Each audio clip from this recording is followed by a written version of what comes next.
अस्सलाम वालेकुम students, welcome to Bio Brain. हम पढ़ रहे हैं biology 9th class chapter number 11। आज हमारा टॉपिक है mean, median and mod. Mean, median, mod क्या होते हैं? ये मेजर्स करते हैं, समराइज करते हैं, ये स्टैटिस्टिकल एनालिसिस करते हैं बेसिकली बायोलॉजी में किसी भी एक्सपेरिमेंट की। तो होते क्या हैं ये? स्टैट से रिलेटेड है मीन, मीडियन, मॉड। तो आइए जल्दी से देखते हैं। आज हमारा टॉपिक है mean. The mean is also known as the average. Mean को हम एवरेज भी समझ सकते हैं। Is the sum of all the values in the data set divided by the number of values. अब क्या होता है, अगर आपके पास एक डाटा सेट है, उसमें बहुत सारी वैल्यूज़ हैं, तो ये ऑल वैल्यूज़ को हम पहले जमा करेंगे, सम करेंगे, और फिर जितनी वैल्यूज़ हैं, टोटल नंबर ऑफ़ वैल्यूज़ अगर 5 हैं, 6 हैं, 50 हैं, उससे डिवाइड कर देंगे। इसको बोलते हैं मीन। इसका फार्मूला है मीन निकालने का, sum of all the data points, यानी कि जितनी वैल्यूज़ हैं उनको जमा करें, divided by number of data points के जितने टोटल नंबर थे उनको डिवाइड कर दें उससे। एग्जाम्पल से आपको ज़्यादा अच्छी समझ आएगी। Consider the following example in the data set representing the height in centimetre of 5 students. 5 students की हाइट दी हुई है इस एग्जाम्पल में, आपको नज़र आ रही है 150, 160, 165, 155 और 170। अब इसका हमने अगर मीन निकालना है इन हाइट्स का, कि एवरेज हाइट क्या है, मीन हाइट क्या है, हम 150 प्लस 161 प्लस 165 प्लस 155 प्लस 170, तो ये आ गया 800। 800 को हमने डिवाइड कर दिया 5 पे, तो आ गया 160। So the mean of this data set और हाइट इज़ 160 सेंटीमीटर। इस तरह निकलती है एवरेज। जितनी सारी वैल्यूज़ हो उनको जमा करें, जमा करने के बाद टोटल नंबर ऑफ़ वैल्यूज़ अगर 5 हैं, 6 हैं, 10 हैं, 20 हैं, 50 हैं, उस पर डिवाइड कर दें, हमारे पास एवरेज वैल्यू आ जाएगी। तो ये था हमारा मीन। जो उम्मीद है आपको बहुत अच्छे से समझ आया होगा, इसलिए वीडियो को लाइक करना मत भूलिएगा, चैनल को सब्सक्राइब कर लें ताकि रोज़ आने वाली वीडियो आप तक पहुँच सके। अपना बहुत सारा ख्याल रखिएगा। अल्लाह हाफिज़। अस्सलाम वालेकुम students, welcome to Bio Brain. I am Rafay Khan. हम पढ़ रहे हैं biology 9th class chapter number 11। आज हमारा टॉपिक है median. Median is the middle value of the data set when values are arranged ascending or descending order। अगर आपके पास एक डाटा सेट है, उसमें काफ़ी ज़्यादा वैल्यूज़ दी हुई हैं, तो सबसे पहले तो आपने उसको अरेंज करना है। अरेंज असेंडिंग ऑर्डर यानी बढ़ती हुई तरतीब से, या डिसेंडिंग ऑर्डर घटती हुई तरतीब से। सबसे पहले अरेंजमेंट ज़रूरी है उस डाटा की। सबसे पहले छोटी वैल्यू, फिर बड़ी वैल्यू, फिर बड़ी वैल्यू, फिर बड़ी वैल्यू, इस तरह करके तरतीब देना है। या फिर आपने छोटी वैल्यू, फिर उससे बड़ी, फिर उससे बड़ी, फिर उससे बड़ी। तरतीब देने के बाद if the number of value is odd, अगर वो ऑड नंबर में वैल्यूज़ हैं, तादाद में हैं, the median is the middle value. Median का मतलब होता है बेसिकली मिडल वैल्यू, जो दरमियान वाली वैल्यू होती है। लेकिन जब डाटा सेट तरतीब में हो, असेंडिंग या डिसेंडिंग ऑर्डर में हो, तो अगर तो वो ऑड होगा, तादाद में सारी वैल्यूज़ होंगी, तो सीधी सीधी बात है कि एक जो सबसे दरमियान वाली वैल्यू होगी ना, वो खुद ब खुद निकल आएगी, मीडियन।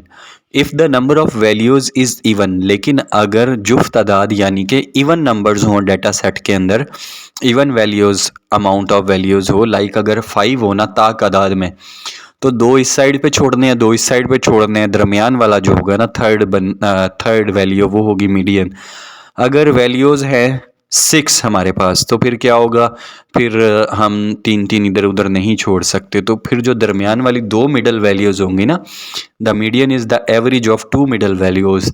जो दरमियान वाली 2 वैल्यूज़ होंगी, 2 मिडल वैल्यूज़ होंगी दोनों साइड से, उसको हम प्लस करेंगे, दोनों को 2 पे डिवाइड कर देंगे, इस तरह एवरेज निकल आएगी, एवरेज ऑफ 2 मिडल वैल्यूज़। दोबारा से अगर मैं आपको बताऊं तो क्या है ये बिल्कुल ऐसे है कि अगर तो हमारे पास होंगे तादाद में इवन नंबर, तो दरमियान वाली वैल्यू को हम मीडियन बोलेंगे। अगर data set odd even number होंगे, जुफ्त तादाद होंगे, तो फिर हम क्या करेंगे, हम सीधा सीधा 2 मिडल वैल्यूज़ का एवरेज निकालेंगे। स्टेप टू कैलकुलेट मीडियन है arrange data into ascending order. If the number of value n is odd, the median is the value at the position n plus 1 divided by 2। ठीक है, n plus 1 divided by 2 क्या है कि जितनी values होंगी ना, तो उनको बोलेंगे n। अगर 5 वैल्यूज़ हैं, 6 वैल्यूज़ हैं, 6 तो नहीं, 5 वैल्यूज़ हैं, 7 वैल्यूज़ हैं, नो वैल्यूज़ हैं तो हम क्या करेंगे, n फर्ज करें 9 आया प्लस 1 10 हो गया डिवाइडेड बाई 2 5, तो फिफ्थ नंबर का जो होगी वैल्यू वो हो गया मीडियन। और if the number of values n is even, अगर वैल्यूज़ के जो नंबर हैं वो इवन होंगे तो फिर हम दो मिडल वैल्यूज़ को प्लस करेंगे और उसे 2 पे डिवाइड करेंगे, हमारे पास मीडियन निकल आएगा। फॉर एग्जांपल हमें जो डाटा दिया गया है उसमें 5 वैल्यूज़ हैं, 150 160 165 155 और 170। सबसे पहले हम इन्हें असेंडिंग ऑर्डर में अरेंज करेंगे। अरेंज करने के बाद n plus 1 divided by 2 formula लगाएंगे तो सिंपल सी बात है, हमारे पास मीडियन निकल आएगा। टोटल नंबर ऑफ़ वैल्यूज़ है 5, तो n की जगह 5 आ गया, plus 1 6 divided by 2 3, third value 160 हमारा मीडियन है। अगर हमारे पास नंबर ऑफ़ वैल्यूज़ इवन होंगी तो फिर क्या होगा, अब हमें देखें उन्होंने नीचे दिए में 150 155 160 एंड 165। सबसे पहले हम इसको भी अरेंज करेंगे। अरेंज करने के बाद हम जो दो मिडल वैल्यूज़ हैं 155 एंड 160 इनको प्लस करेंगे, 315 आ गया, 315 डिवाइडेड बाई 2, तो हमारे पास मीडियन निकल आएगा 157.5। तो उम्मीद है आपको आज का लेक्चर जो था median always is the middle value one data set is arrange in ascending और डिसेंडिंग ऑर्डर, तो समझ आ गया होगा। इसलिए वीडियो को लाइक करना मत भूलिएगा, चैनल को सब्सक्राइब कर लें ताकि रोज़ आने वाली वीडियो आप तक पहुंच सके। 6 बजे वीडियो अपलोड की जाती है। वीडियो को लाइक करना मत भूलिएगा, इससे हमें मोटिवेशन मिलती है आपको समझाने की। अपना बहुत सारा ख्याल रखिएगा। अल्लाह हाफिज़। अस्सलाम वालेकुम students, welcome to Bio Brain. I am Rafe Khan. हम पढ़ रहे हैं biology 9th class chapter number 11। आज हमारा टॉपिक है mod. The mod is the value that appears most frequently in the data set. mod वो वैल्यू है जो किसी भी डेटा सेट के अंदर बार बार रिपीट होती है। जो सबसे ज़्यादा रिपीट होगी दैट इज़ मॉड, वो उस डेटा सेट का मॉड होगा। आप इसे आम जुबान में बार बार रिपीट होने वाली या बार बार सबसे ज़्यादा इस्तेमाल होने वाली वैल्यू को भी मॉड कह सकते हैं। अ डाटा सेट में है वन मॉड, किसी डाटा सेट में एक मॉड भी हो सकता है। मोर देन वन मॉड, एक से ज़्यादा मॉड भी हो सकता है। और नो मॉड एट ऑल, और कोई भी मॉड नहीं हो सकता। मतलब एक डाटा सेट में एक भी मॉड हो सकता है। फ़र्ज़ करें एक डाटा सेट है जिसमें 2 2 बार बार आ रहा है तो 2 मॉड है। 2 और 4 एक जितनी दफ़ा आया है तो 2 और 4 मॉड है। और कोई अगर वैल्यू रिपीट हुई नहीं है तो उस डाटा सेट में ऑब्वियसली कोई भी मॉड नहीं होगा। मॉड क्या है? Mod is the value that appears most frequent in the data set. ऐसी वैल्यू जो बार बार रिपीट होती है, सबसे ज़्यादा फ्रीक्वेंसी पाई जाती है, मॉड कहलाती है।